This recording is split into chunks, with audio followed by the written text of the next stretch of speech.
Olá, vamos iniciar hoje a discussão do capítulo 1 do livro de Suzanne de Brunnhoff, A Hora do Mercado.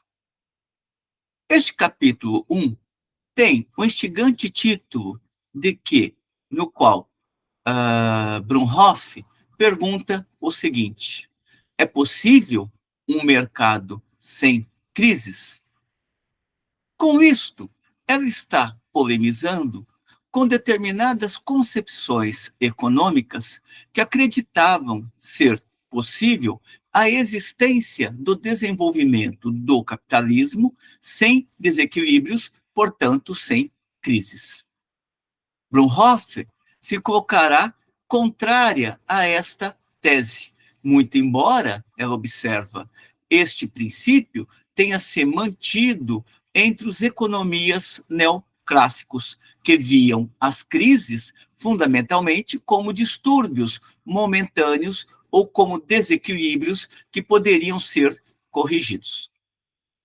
Vejamos como, no item 1 deste texto, no qual Brunnhoff está procurando abordar fundamentalmente a diferença entre a teoria keynesiana e aquela que o antecedeu e que propugnava por um equilíbrio do mercado, vejamos como Brunnhoff apresenta esta discussão.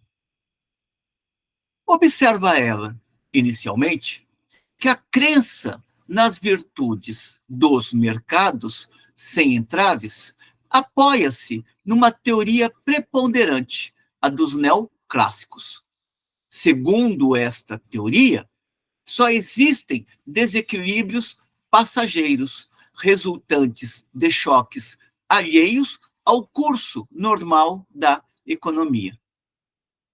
Ainda, segundo esta teoria, a dos neoclássicos, a intervenção excessiva do Estado é colocada em causa e, com isto, gera um falso debate, ou seja, o debate de saber se é necessário mais ou menos Estado ou quais são as consequências de se ter mais ou menos Estado.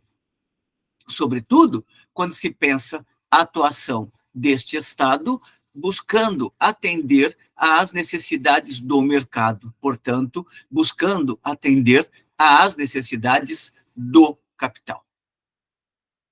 Brunnhoff não fará, no entanto, um percurso por todo o desenvolvimento da economia clássica até chegar aos neoclássicos. Ela vai centrar o item 1 do seu texto, ou do seu capítulo, pegando o período keynesiano, ou seja, fundamentalmente, qual é a teoria econômica que passa a predominar posteriormente com o término da Primeira Guerra Mundial, e, sobretudo, com o término da Segunda Guerra Mundial.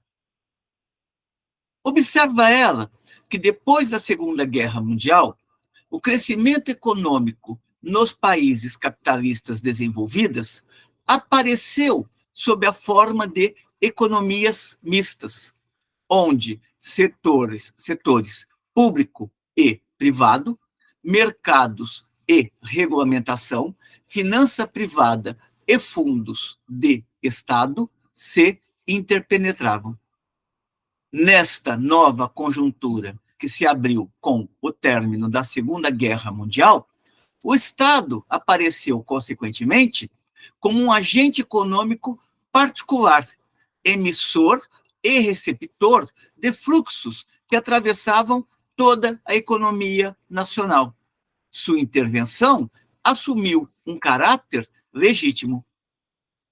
Lembremos que esta intervenção do Estado na economia não se deve apenas ao fato de que havia a teoria keynesiana, ou então de que a teoria keynesiana defendia uma maior participação do Estado na economia, como um elemento para gerar ou induzir um circuito virtuoso de crescimento.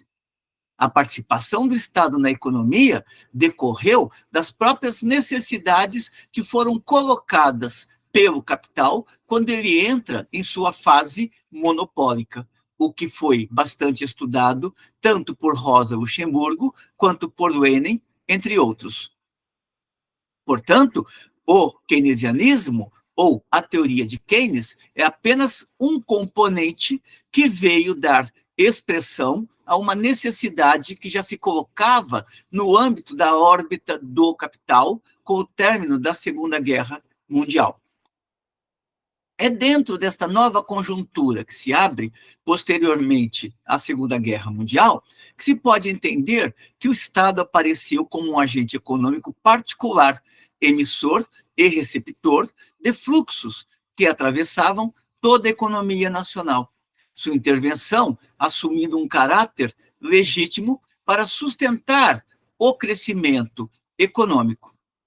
Operou-se, neste sentido, uma mudança ideológica no terreno dos defensores da intervenção ou não intervenção do Estado na economia. Para Brunhoff, a mudança ideológica que dominou as ideias desde a Grande Depressão dos anos 30 até meados dos anos 70 foi capitaneada por aquilo que hoje se conhece como período keynesiano, ou seja, um período no qual macroeconomicamente se adota os pressupostos da teoria keynesiana como referencial para a construção ou reconstrução das economias capitalistas.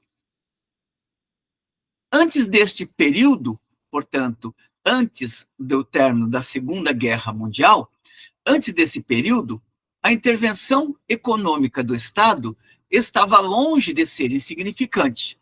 Ou seja, mesmo que, com o término da Segunda Guerra Mundial, o Estado passe a assumir novas funções, isto não quer dizer que o Estado estivesse ausente nas fases anteriores do desenvolvimento do capitalismo. Brunhoff cita, por exemplo, a maneira pela qual o Estado intervia na dinâmica econômica no período do mercantilismo com políticas protecionistas, ou então no período da acumulação primitiva do capital. Lembremos que, neste período, o Estado legislava sobre o salário máximo, mas não sobre o salário mínimo, o que possibilitava aos donos do capital realizarem uma superexploração do trabalho. Peguemos como Brunhoff apresenta brevemente esta questão. Diz ela, antes desse período, ou seja, da Segunda Guerra Mundial, a intervenção econômica do Estado estava longe de ser insignificante, como demonstram o mercantilismo e o protecionismo que o acompanhava no fim da Idade Média. Lembremos também os métodos de acumulação primitiva, que usaram o poder de Estado para atender às necessidades do nascente capitalismo. Neste processo da acumulação primitiva, o Estado jogou um papel decisivo no sentido de transformar camponeses em operários assalariados, despojando-os de suas terras. Para Brunhoff, um dos princípios que animou a economia desde o processo de constituição do capitalismo, mas que ganhou contornos mais definidos no século XIX, foi a teoria de Jean-Baptiste Say. Dirá ela, um dos fundamentos teóricos do laissez-faire é aquele que propunha a liberdade de comercialização e de circulação das mercadorias. Um dos fundamentos teóricos do laissez-faire era a lei de Say, enunciada no início do século XIX, e segundo a qual a oferta cria sua própria demanda. Portanto, aquilo que é produzido vai encontrar consumidores. Portanto, há um equilíbrio entre produção e consumo. Os proventos monetários distribuídos quando da produção de mercadorias, durante determinado período, são suficientes para comprar essas mercadorias vendidas a preços estáveis. Não pode haver, então, de acordo com a teoria de Sé, superprodução geral e crise, mas somente desequilíbrios locais e passageiros. Esta ideia central predominou no interior das várias correntes da economia, até que o keynesianismo coloca uma cunha diferencial dentro desta maneira de se enxergar as possibilidades de desenvolvimento do capitalismo. Lembremos que Keynes é um economista burguês.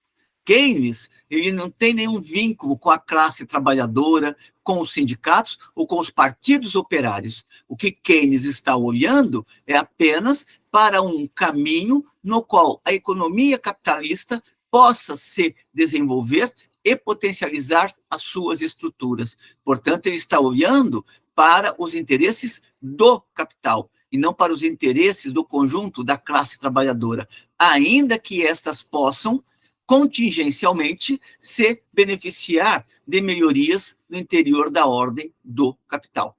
Melhorias contingentes e imediatas no interior da ordem do capital, tais como a constituição de uma legislação do trabalho mais protetora da força de trabalho. Depois da Primeira Guerra Mundial e da Revolução Russa de 17, observa Brunhoff, a instabilidade das moedas nacionais e um grande desemprego acabaram induzindo a um processo de reconstrução das matizes econômicas até então tidas como inabaláveis. É dentro deste contexto que a teoria keynesiana começa a ganhar projeção.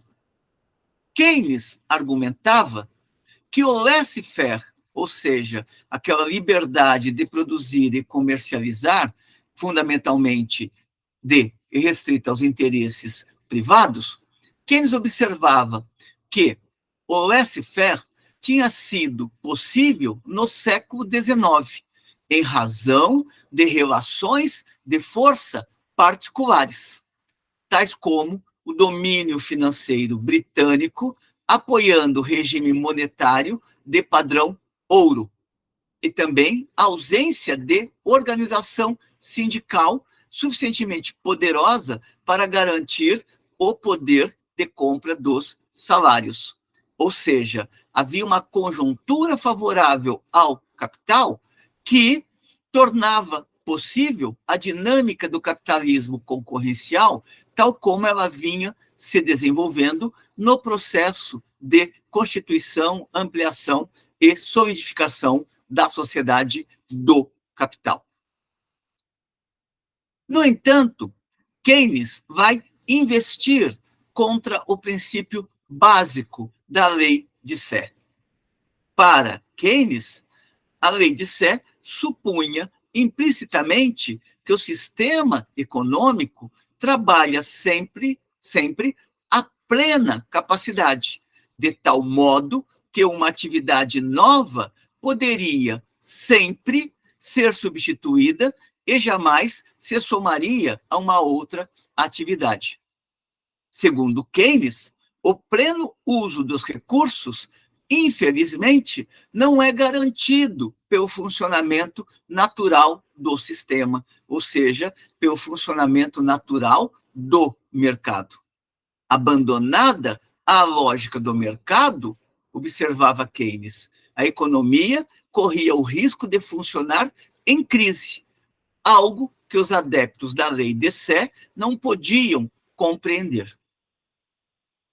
Para Brunhoff, a concepção de Keynes acaba por legitimar a intervenção econômica direta do Estado sobre o volume dos investimentos após identificar o caráter global e duradouro da crise, bem como sua origem. A insuficiência de demanda efetiva, ou seja, nem tudo aquilo que era produzido efetivamente seria consumido, a insuficiência de demanda efetiva era uma realidade para a economia capitalista e uma realidade para a qual não se podia virar as costas. Para Keynes, o conjunto da economia não poderia ser administrado como se fosse uma empresa única, centralizando uma pluralidade de unidades econômicas ligadas entre si apenas pelos mercados. A busca do pleno emprego possuía condições particulares, diferentes da atividade das empresas, cujo objetivo era produzir privadamente o maior volume de lucros possíveis. Isto implicava romper com aquele parâmetro da lei de Sé, implicava uma certa centralização política, tornando possíveis algumas decisões que se referiam ao investimento em escala social. Ou seja, o Estado passaria a atuar, como diz Mandel, enquanto um capitalista coletivo, ou seja, atuaria no sentido de regulamentar, entre aspas, ou de coordenar os interesses das diversas frações do capital, de tal modo que o capital, em seu conjunto, pudesse produzir e reproduzir os seus interesses próprios. Diante disso, para Keynes, não se como ele está propondo o abandono do laissez-faire, que era fundamentalmente ligado aos interesses privados mais imediatos, e não a uma articulação macroeconômica das práticas adotadas no interior de uma nação, para Keynes não se tratava mais de ter, como no século XIX, um Estado barato, com poucas despesas e poucos impostos, regido por um princípio de rigor orçamentário. O importante para Keynes era induzir, ou seja, provocar, um processo de colocação de mão de obra em atividade, de distribuição, provocar também a distribuição das rendas e da absorção dos produtos. Ele defendia o financiamento público de obras que criassem empregos, mas também investimentos privados. Este ponto é extremamente interessante, porque podemos ver que colocar o Estado para investir na economia gerando empregos não tem nada a ver com comunismo, com socialismo ou transformação da economia no sentido de abolir a propriedade privada. O que Keynes está procurando encontrar é um caminho para que a própria economia capitalista possa dar saltos no sentido do seu crescimento. Observemos, por exemplo, que os governos que se colocam como reformadores sociais orbitam em torno destas ideias gerais de Keynes, ou seja, estimular a geração de emprego, provocar a distribuição de renda, uma vez que com maior renda nos salários os trabalhadores consomem mais, e jogar o financiamento público de uma maneira mais direcionada, no sentido de atender às necessidades mais emergentes do capital, com isso se garantindo, ou se procurando garantir, um circuito virtuoso de crescimento das economias. Na leitura de Keynes, o pleno emprego era fundamental, e, para atingi-lo, não bastava deixar as livres forças de mercado agirem cegamente, agirem apenas na base de cada capitalista individual, cuidando apenas do seu interesse privado.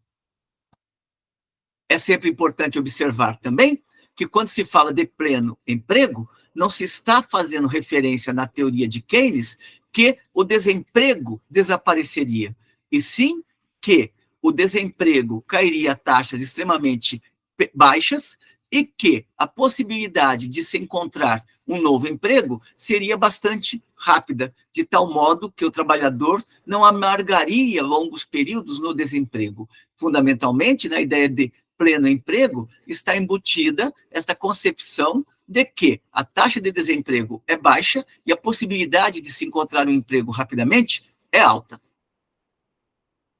Portanto, no caso de Keynes, era fundamental romper com esta ideia de que os mercados se autorregulariam sozinhos, sem a intervenção do Estado, para garantir um crescimento mais efetivo da economia. Nesse sentido, é que Keynes vai justificar as despesas públicas. Um Estado oneroso, em termos dos recursos nacionais, não é mais visto pela teoria keynesiana, pelo menos, como um parasita que ameaça entravar a iniciativa individual. Ele pode suscitar um encadeamento multiplicador de empregos e de rendas, se considerarmos o produto nacional como um todo. Observemos que isto é uma das facetas da teoria burguesa em determinado momento.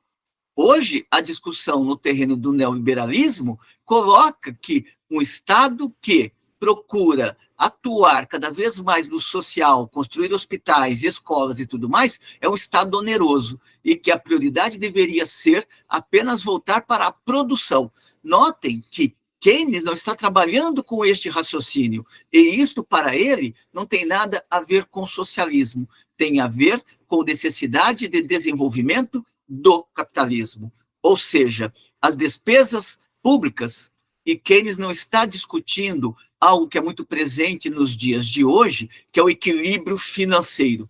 As despesas públicas implicam, né, um Estado oneroso em termos de recursos nacionais e que não é mais visto como um Estado parasita que ameaça entravar a iniciativa individual.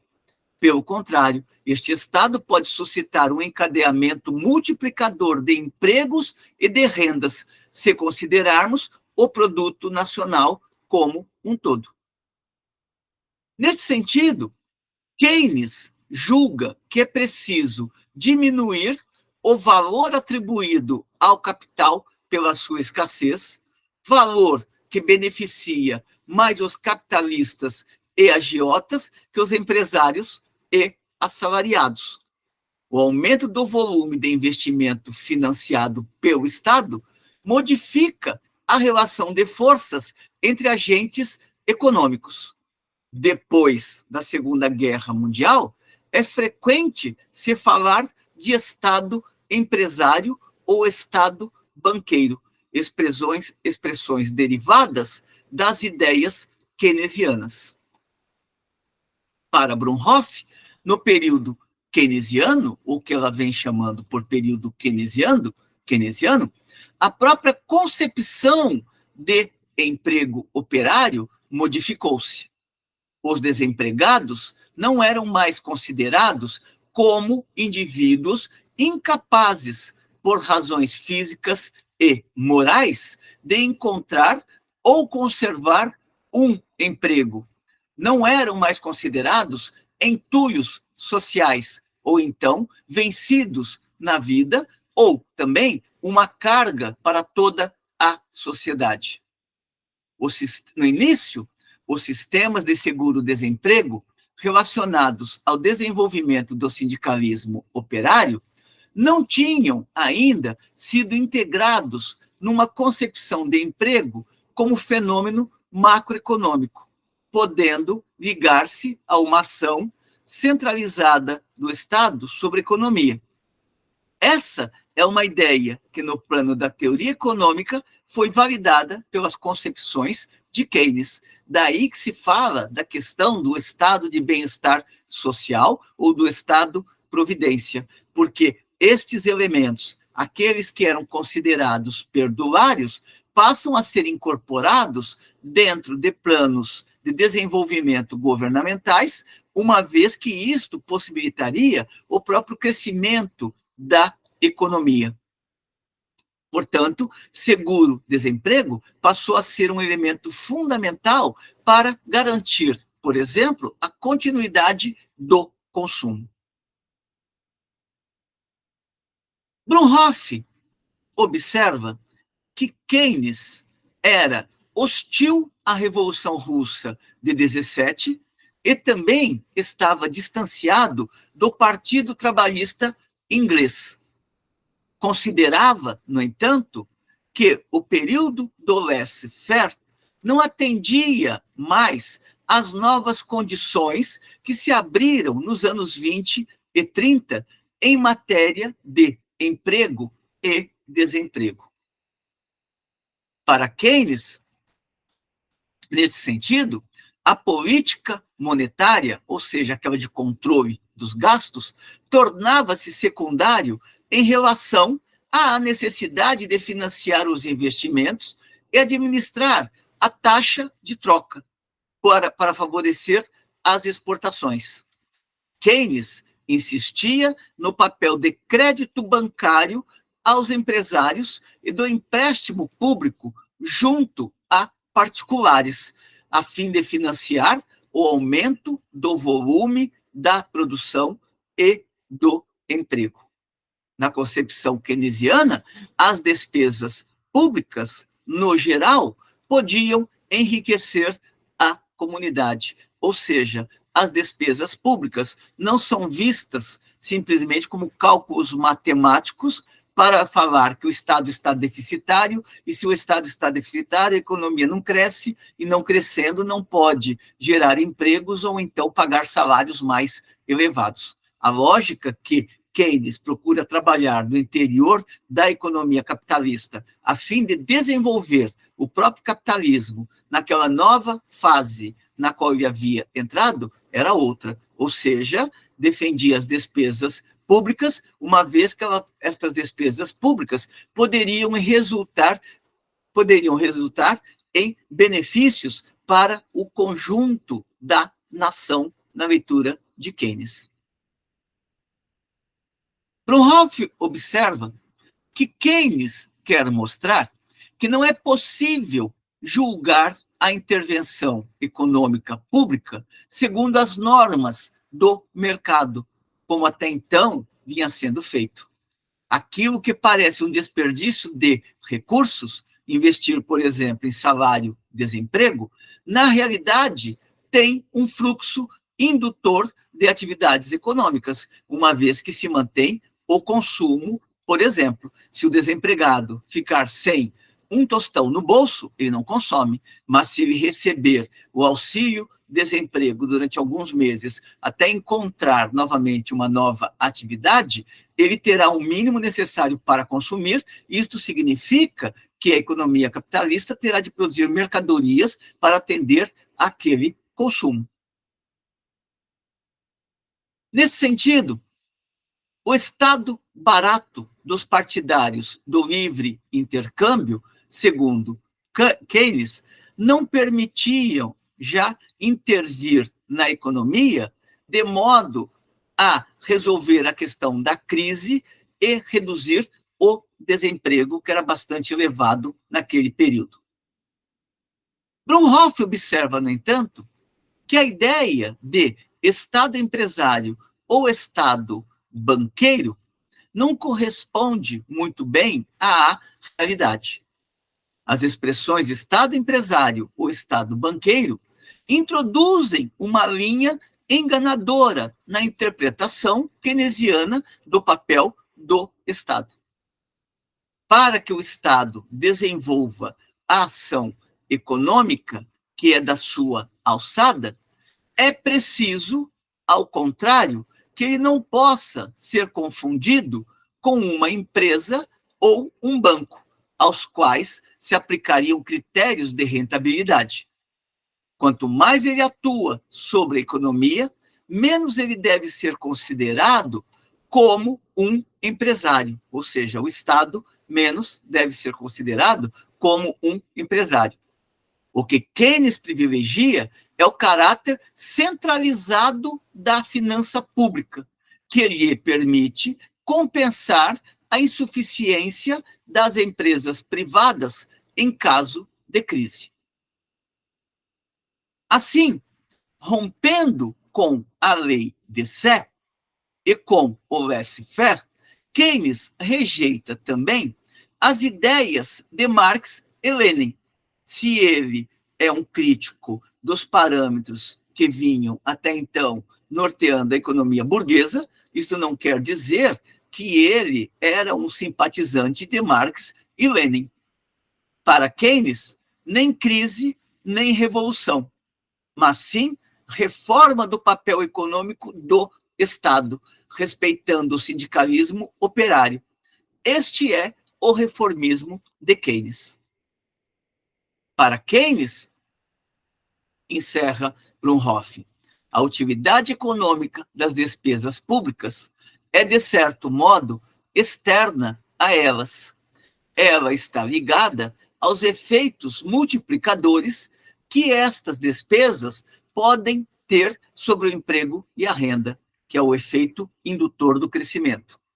Dessa perspectiva, o estado do warfare, portanto militarizado, não é inferior ao estado do welfare, da proteção social. O que importa é a massa de despesas públicas. Aqui ela está dizendo o seguinte: quando se considera hoje a atuação do Estado, se fala que ele se retira do social, como efetivamente ele reduz a sua participação no social. No entanto, ele redireciona estes recursos para o armamentismo, o que significa que o Estado continua desempenhando aquele esforço de papel indutor da economia visualizado por Keynes já antes da Segunda Guerra Mundial. Para Keynes, não se trata de um apoio de princípio à classe operária. Neste ponto, Keynes não está em ruptura com o pensamento econômico ortodoxo, ou seja, Keynes continua sendo um liberal e continua sendo um economista burguês. Com estes elementos, Blumhoff encerra esta parte na qual procura contemplar fundamentalmente o pensamento keynesiano, e tem um ao qual ela dá o subtítulo de O Período Keynesiano. Ela entra na sequência na discussão do segundo item, as novas correntes liberais. No entanto, os momentos subsequentes deste capítulo deixamos para uma outra oportunidade. Espero que tenham gostado da discussão. Como sempre, encaminhem suas considerações positivas ou negativas, que de nossa parte continuaremos aqui trazendo à tona estas discussões, esperando que elas encontrem ressonância em jovens estudantes ou jovens pesquisadores que procuram compreender o mundo no qual vivem e a sociedade contemporânea, consequentemente. Até uma próxima.